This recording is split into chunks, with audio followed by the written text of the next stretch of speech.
Blackmailer पत्रकार, court की सख्त चेतावनी, पूरा सच। पत्रकारों द्वारा ब्लैकमेलिंग मामला बहुत गंभीर है और राज्य मशीनरी को इसका संज्ञान लेना चाहिए और ऐसे पत्रकारों का लाइसेंस रद्द करना चाहिए यदि वे अपने लाइसेंस की आड़ में इस तरह की असामाजिक गतिविधियों में संलिप्त पाए जाते हैं। राज्य सरकार के पास ऐसी मशीनरी है जो मामले के सही पाए जाने पर इस तरह की गतिविधियों को रोकने में सक्षम है। इलाहाबाद उच्च न्यायालय। सरकारी अमले से लेकर गैर सरकारी सेक्टर आज पत्रकारिता के नाम पर ब्लैकमेलिंग से परेशान है। ये पीड़ा इतनी बढ़ गई है कि समाज हर पत्रकार को हेय दृष्टि से देखने लगा है। ब्लैकमेलिंग के शिकार लोगों, विभागों की शिकायत फरियाद सुनने के लिए आज तक कोई भी संगठन सामने नहीं आया। कोई भी पत्रकार संगठन यदि आगे आए और ब्लैकमेलिंग करने वाले पत्रकारों को सजा दिलवाने का काम करे तो इस तरह की पहल से पत्रकारिता की लुटती इज्जत को बचाया जा सकता है। भड़ास मीडिया। कानपुर प्रेस क्लब ने 17 मई 2024 पुलिस कमिश्नर को बाकायदा पत्र लिखकर ब्लैकमेलिंग करने वाले पत्रकार के खिलाफ कार्यवाही करने को कहा। Police commissioner, Kanpur, Uttar Pradesh. समाज में पत्रकारों का चोला ओढ़कर केवल अपराध करने वाले ही नहीं हैं। अब पत्रकारिता को कलंकित करने वाले कथित पत्रकार नकली पीडीएफ बनाकर व्हाट्सएप ग्रुपों में डालकर समाज में भय कारित कर धन उगाही कर रहे हैं। ऐसे पत्रकार गांव से लेकर शहर तक हजारों बार अपनी फजीहत कराने के बाद भी सीना ताने हर रोज उन्हीं कार्यालयों में खड़े मिलते हैं जहां उनको तमाम उपाधियों से नवाजा जा चुका होता है। ग्राम सभा के प्रधानों से लेकर विधायकों, सांसदों की गालियां उनके लिए किसी आशीर्वाद से कम नहीं है। ऐसे धन उगाही के बहुतेरे मामलों में पीड़ितों ने ऐसे कथित पत्रकारों को गाली देते हुए पीटा भी है, लेकिन नकली पीडीएफ का खेल थमने का नाम नहीं ले रहा है। भारतीय बस्ती डांट काम। पत्रकारिता को लेकर बहुत सारी बातें होने लगी है, बहुत सारे सवाल भी सामने आए हैं जिसका समय रहते जवाब ढूंढना होगा। आज के समय में लोकतंत्र के चौथे स्तंभ के रूप में मीडिया को देखा जाता है और मीडिया को नियंत्रित करने में महत्वपूर्ण भूमिका पत्रकार निभाते हैं। एक समय था जब पत्रकारिता को एक पाक और साफ पेशे में गिना जाता था, लेकिन बहुत सारी ऐसी घटनाएं हो रही हैं जिससे पता चलता है कि पत्रकारिता के पेशे में दीमक लग चुकी है। अगर आपको जानना है कि पत्रकारों के बारे में लोग क्या राय रखते हैं तो आप एक रियल एस्टेट कंपनी के मालिक से पूछिए, खनन उद्योग में लगे लोगों से पूछिए उनसे जो ईंट उत्पादन के काम में लगे हुए हैं। यह जानने की कोशिश कीजिए कि स्थानीय दुकानदार, सरपंच, थानेदार, तहसीलदार, एसडीएम, कलेक्टर पत्रकारों के बारे में क्या राय रखते हैं। पीडब्ल्यूडी के अधिकारियों से पूछिए पत्रकारों के बारे में उनकी क्या राय है। ज्यादातर लोगों के लिए पत्रकारों के प्रति कटु अनुभव रहता है। बहुत सारे लोगों को अपनी नौकरी, पेशे, व्यवसाय को बचाने के लिए पत्रकारों को हफ्ता देना पड़ता है। यह मसला इतना गंभीर है कि अगर इसे समय रहते नियंत्रित नहीं किया गया तो स्थिति विकट हो सकती है। लोग कानून हाथ में ले सकते हैं। पत्रकार को जवाबदेही के आधार पर 2 भागों विभाजित किया जा सकता है। ग्रुप ए, स्थापित टीवी चैनल, अखबार आदि के अधिकृत पत्रकार। ऐसे पत्रकार अपने टीवी चैनल एवं अखबार संस्थान के प्रति जवाबदेह होते हैं। इनके गलत खबर चलाने पर शासन या जनता के द्वारा आपत्ति करने पर संस्थान एवं पत्रकार पर press and registration of books act 1867 आदि इंडियन प्रेस काउंसिल एक्ट 1978 के अंतर्गत कार्यवाही की जा सकती है। इसलिए ये ज्यादातर पूरी पुष्टि के बाद खबर चलाते हैं। ग्रुप बी, पोर्टल एवं यूट्यूब चैनल वाले गैर पंजीकृत पत्रकार। ऐसे पत्रकार किसी के लिए जवाबदेह नहीं होते हैं। चूंकि इनका कोई पंजीकरण अनिवार्य नहीं है, इसीलिए ये ज्यादातर पुष्टि के बगैर मनमाने ढंग से समाचार चलाते हैं। चूंकि ये स्थानीय समाचार पत्र, पोर्टल या यूट्यूब चैनल पर पत्रकारिता करते हैं, इसलिए इन्हें पत्रकारिता के कानून का भय नहीं होता है। पत्रकारिता को लेकर कोई मापदंड, कोई ट्रेनिंग, कोई शिक्षा या कोई परीक्षा नहीं होती है। कोई भी व्यक्ति जिसके पास एक मोबाइल और नेट पैक है, वह मुफ्त में वेबसाइट निर्माण करके, ब्लॉग्स, यूट्यूब चैनल बना करके अपने पत्रकार करियर का शानदार आगाज कर सकते हैं। दिखा जाता है कि ज्यादातर ग्रामीण इलाकों में पत्रकारिता वे लोग कर रहे हैं जिन्होंने उस इलाके में न्यूज़पेपर बांटने की जिम्मेदारी ली हुई है। वही समाचार का लेन देन भी करते हैं, यहाँ तक कि विज्ञापन लाने की जिम्मेदारी भी उन पर होती है। वह स्थानीय तौर पर अपने आप को पत्रकार बताकर गौरवान्वित होते हैं। एक समय था जब पत्रकारिता करना बहुत कठिन था।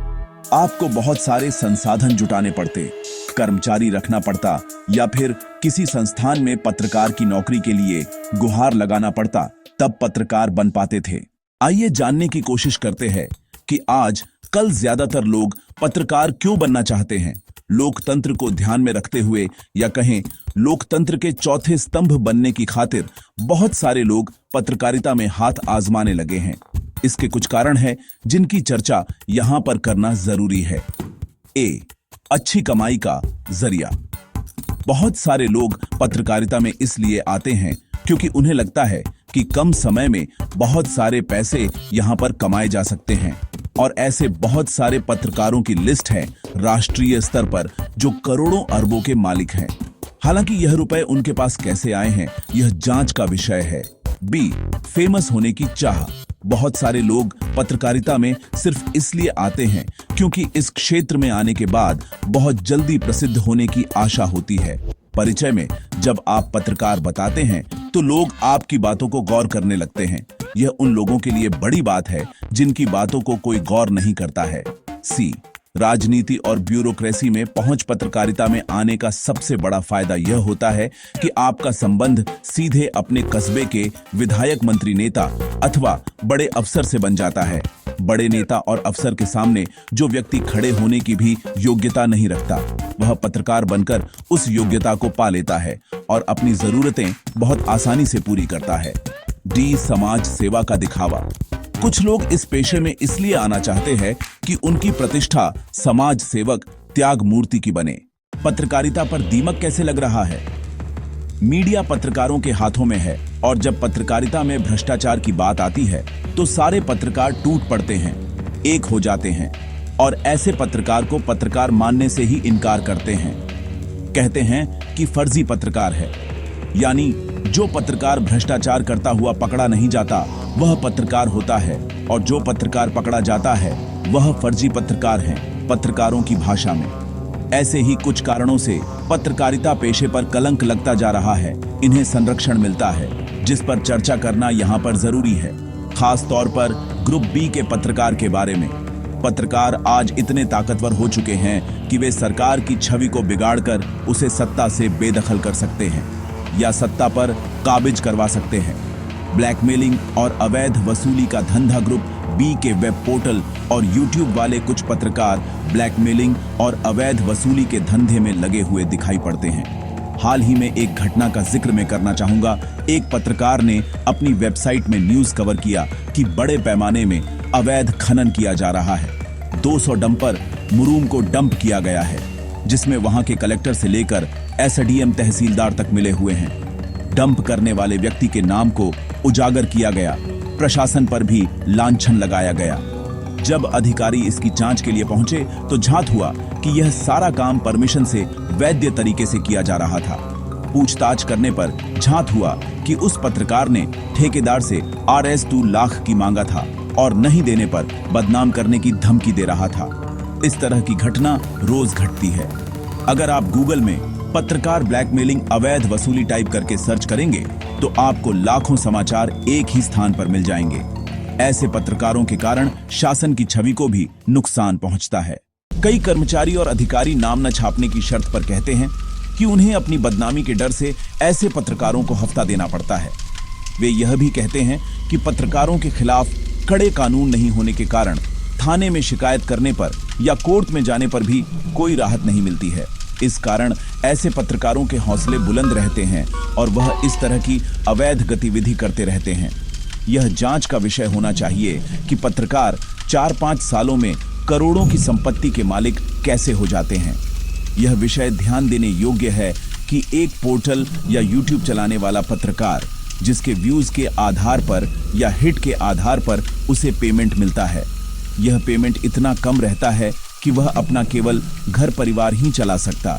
विज्ञापन भी इतनी कम मात्रा में मिलता है कि उसकी विलासी जरूरतें पूरी नहीं हो पाती।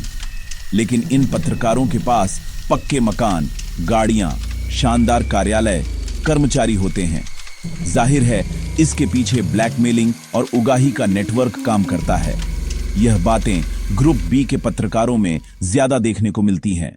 ऐसे ही एक याचिका पर सुनवाई के दौरान इलाहाबाद हाईकोर्ट ने एक महत्वपूर्ण टिप्पणी की कि पत्रकारिता की एड में ब्लैकमेल करने वाले पत्रकारों के लाइसेंस रद्द कर देने चाहिए।